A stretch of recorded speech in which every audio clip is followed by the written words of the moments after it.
Where have the men gone? Is there not a single man to preach or lead now? You walk into most mainstream churches, and there's a woman leading the entire service. This is blasphemy of the gospel. All right, let's see it.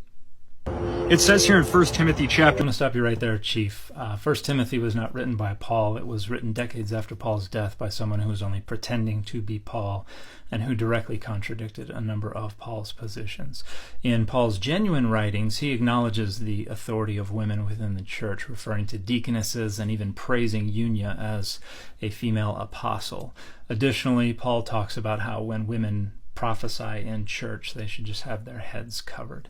Now, the fact that the New Testament contradicts itself is just a band-aid you've got to rip off, because the notion of the univocality of the Bible, or even just of the New Testament, is absolutely indefensible. Now, folks who want to try to maintain this fiction of the univocality of the Bible, or even just of the New Testament, have to negotiate with the text like everybody else, but they have to do so a little more furtively, a little more manipulatively.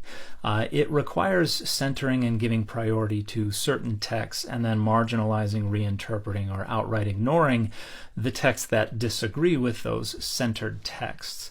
And that process of negotiation and of centering and marginalizing is guided by whatever makes the text more meaningful or more useful to us.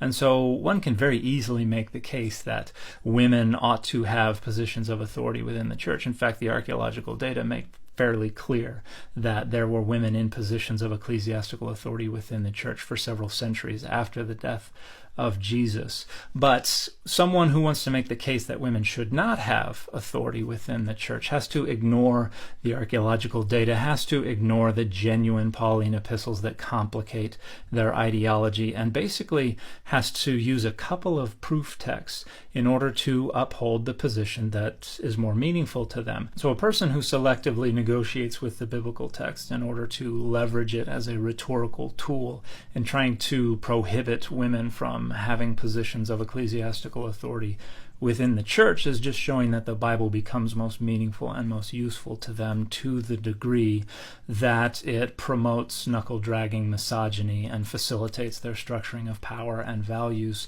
directly over and against the interests of women. And the word that I think most accurately describes those rhetorical goals is pathetic.